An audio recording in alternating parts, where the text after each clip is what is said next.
আসসালামু আলাইকুম। সকাল ৯টা বেজে ২৫ মিনিট। আজ শনিবার। বাংলাদেশ বেতার, কক্সবাজার। স্থানীয় খবরে স্বাগত জানাচ্ছি শামীম আখতার। বাংলাদেশকে জাতিসংঘের গুরুত্বপূর্ণ অংশীদার বলে উল্লেখ করেছেন জাতিসংঘ মহাসচিব অ্যান্থনিও গুতেরেস। গতকাল ঢাকায় প্রাপ্ত এক সংবাদ বিজ্ঞপ্তিতে জানানো হয়েছে, নিউ ইয়র্কে স্থানীয় সময় বৃহস্পতিবার বিকেলে জাতিসংঘ সদর দপ্তরে যুক্তরাষ্ট্র সফররত পররাষ্ট্রমন্ত্রী ডক্টর হাসান মাহমুদের সঙ্গে বৈঠকে তিনি একথা বলেন।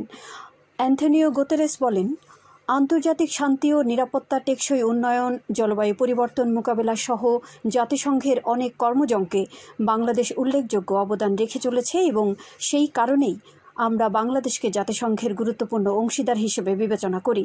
জাতিসংঘ মহাসচিব রোহিঙ্গাদের প্রতি বাংলাদেশের উদারতার জন্য গভীর কৃতজ্ঞতা জানান। তিনি মিয়ানমারের রাখাইন রাজ্যের বর্তমান পরিস্থিতি, বিশেষ করে সে দেশের সেনাবাহিনী তরুণ রোহিঙ্গাদের জোরপূর্বক নিয়োগ করার ঘটনায় উদ্বেগ প্রকাশ করেন। বেসামরিক বিমান পরিবহন ও পর্যটন মন্ত্রণালয়ের মন্ত্রী ও বাংলাদেশ আওয়ামী লীগের সভাপতি মণ্ডলীর সদস্য মোহাম্মদ ফারুক খান বলেছেন, কোনো সমবায় সমিতি পর্যটন শিল্পে বিনিয়োগ করলে তাদেরকে বেসামরিক বিমান পরিবহন ও পর্যটন মন্ত্রণালয়ের পক্ষ থেকে সর্বাত্মক সহযোগিতা দেওয়া হবে। শুক্রবার রাজধানীর বঙ্গবন্ধু আন্তর্জাতিক সম্মেলন কেন্দ্রে মেট্রোপলিটন খ্রিস্টান কোঅপারেটিভ হাউজিং সোসাইটি লিমিটেডের ৩৬তম বার্ষিক সাধারণ সভায় প্রধান অতিথির বক্তব্যে তিনি কথা বলেন। মন্ত্রী বলেন, সমবায় সমিতিগুলো বাংলাদেশের অপার সম্ভাবনাময় পর্যটন খাতের বিভিন্ন বিষয়ে বিনিয়োগ করতে পারে। এতে যেমন সমিতিগুলোর আয় বৃদ্ধি পাবে, অপরদিকে তারা দেশের পর্যটন শিল্পের প্রসারেও গুরুত্বপূর্ণ ভূমিকা রাখার সুযোগ পাবে। সারা দেশে আজ ২ কোটির বেশি শিশুকে ভিটামিন A+ ক্যাপসুল খাওয়ানো হবে, যাদের মধ্যে ৬ থেকে ১১ মাস বয়সী প্রায় ২৭ লাখ শিশুকে একটি নীল রঙের এবং ১২ থেকে ৫৯ মাস বয়সী প্রায় ১,৯৫,০০,০০০ শিশুকে লাল রঙের একটি ভিটামিন A+ ক্যাপসুল খাওয়ানো হবে। দিনব্যাপী এ কার্যক্রমে সারা দেশে সরকারি বেসরকারি ৪০,০০০ স্বাস্থ্যকর্মী ও ২,৪০,০০০ স্বেচ্ছাসেবী নিয়োজিত থাকবেন। তবে ঘূর্ণিঝড় রিমালের কারণে ক্ষতিগ্রস্ত উপকূলীয় এলাকার প্রায় ১,২২৪ কেন্দ্রে আজ ভিটামিন A+ ক্যাপসুল খাওয়ানো হবে না। বৃহস্পতিবার স্বাস্থ্য অধিদপ্তরে আয়োজিত এক সংবাদ সম্মেলনে অধিদপ্তরের মহাপরিচালক অধ্যাপক ডাক্তার ABM খুরশিদ আলম এ তথ্য জানান। এদিকে কক্সবাজার ৪,৮২,৬৫৯ জন শিশুকে খাওয়ানো হবে ভিটামিন A+ ক্যাপসুল। জেলার ৬ থেকে ১১ মাস বয়সী ৫৯,২৬১ জন শিশুকে খাওয়ানো হবে নীল রঙের ক্যাপসুল এবং ১২ থেকে ৫৯ মাস বয়সী ৪,২৩,৩৯৮ শিশুকে খাওয়ানো হবে লাল রঙের ক্যাপসুল। একই সাথে পুষ্টিবার্তাও প্রচার করা হবে। এসব তথ্য জানিয়েছেন কক্সবাজারের সিভিল সার্জন আসিফ আহমেদ হাওলাদার। মহেশখালীতে ৫৫,০০০ শিশুকে খাওয়ানো হবে ভিটামিন A+ ক্যাপসুল। এ ব্যাপারে গতকাল সন্ধ্যায় এক বিবৃতিতে উপজেলা স্বাস্থ্য ও পরিবার পরিকল্পনা কর্মকর্তা ডাক্তার মোহাম্মদ মাহফুজুল হক বিষয়টি অবহিত করেন।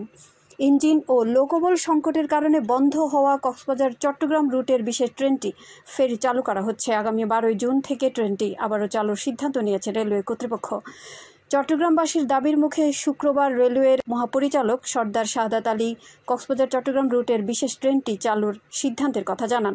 ঈদ উল ফিতর উপলক্ষে গত ৮ এপ্রিল থেকে চট্টগ্রাম কক্সবাজার রুটে বিশেষ ট্রেনটি চালু করা হয়েছিল। যাত্রী চাহিদা ও স্থানীয়দের দাবির প্রেক্ষিতে ট্রেনটির ৩০ মে পর্যন্ত সময় বাড়িয়ে চালানো হয়। এক পর্যায়ে ইঞ্জিন ও লোকবল সংকটের কথা বলে গত বৃহস্পতিবার থেকে ট্রেনটি চলাচল বন্ধ করে দেয় রেলওয়ে কর্তৃপক্ষ। উখিয়ায় রোহিঙ্গাদের হামলায় ক্যাম্পে আইনশৃঙ্খলায় নিয়োজিত আর্ম পুলিশ ব্যাটালিয়ন APBN-এর এক সদস্য আহত হয়েছেন। গতকাল সন্ধ্যায় উপজেলার পালংখালী ইউনিয়নের শফিউল্লাহ কাটা ১৬ নম্বর রোহিঙ্গা ক্যাম্পের D ব্লকে এ ঘটনা ঘটে।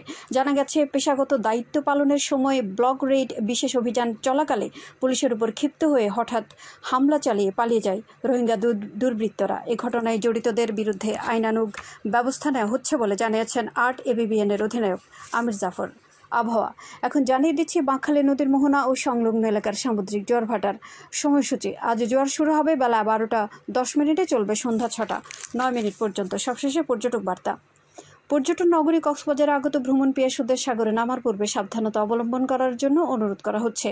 যারা সাঁতারে দক্ষ নন তাদের পানিতে বেশি দূর যাওয়া উচিত নয়। ভাটার সময় স্রোতের সাগরমুখী টান প্রবল হওয়ায় সাগরের গভীরে ভেসে যাওয়া এমনকি প্রাণহানির আশঙ্কা থাকে। সেই সাথে পর্যটকদের স্বাস্থ্যবিধি মেনে চলার পরামর্শ দেওয়া হচ্ছে। খবর শেষ হলো। আমাদের পরবর্তী খবর প্রচারিত হবে আজ দুপুর ২টা বেজে ৫৫ মিনিটে।